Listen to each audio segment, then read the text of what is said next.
What works? Language literacy and numeracy in training and assessment.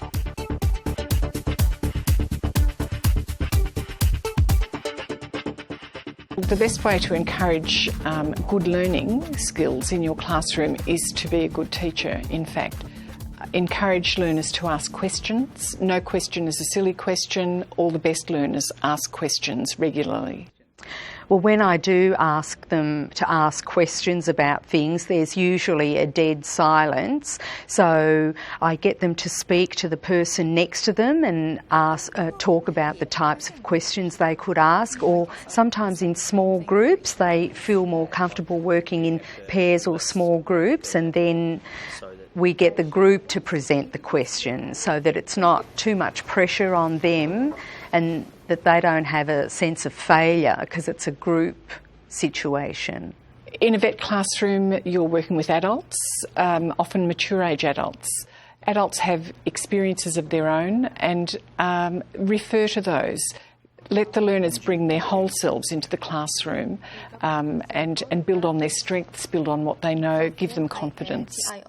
By using the knowledge that they know and encouraging them to share the knowledge they have, like Christina, when we asked about syllables, the word syllable and what it means, she very happily shared that she knows that it's a Greek word and she is from Greece, and she knows that it means breaking up words into small words, and she shared it very openly with the rest of the group, and that I think makes the rest of the group feel comfortable enough to share their knowledge and to realise that everybody's input is important as well as mine.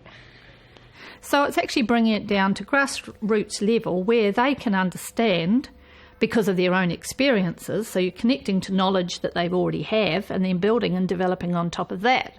If you can't do that, I think that it's you kind of may as well go home, really. Once we start developing those skills, and we don't throw our students in the deep end and expect them to do any complex planning from day one, we will actually walk them through, step them through the planning process. We will prompt them as to what they have to write down and why they should do it. Eventually what we do, we start leaving steps out and they have to fill in the missing steps. To the point that we would expect them to be able to give us a reasonably good plan on a task that they have to do. We've got to try and educate them that there isn't going to be somebody standing beside them giving them the answer all the time. We try to make them independent thinkers. So we give them a range of places that they could source information, whether that be an internet search or whether it be picking up the phone and asking for some information from a particular supplier or a particular company.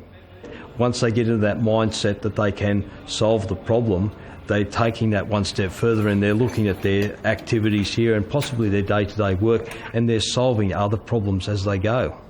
Doing something once, nobody ever learns it.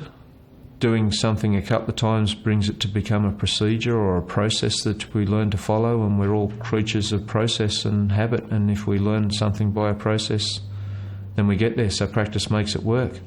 Vocational training is for everybody. It's part of lifelong learning. It's not just the workplace, it's the whole person.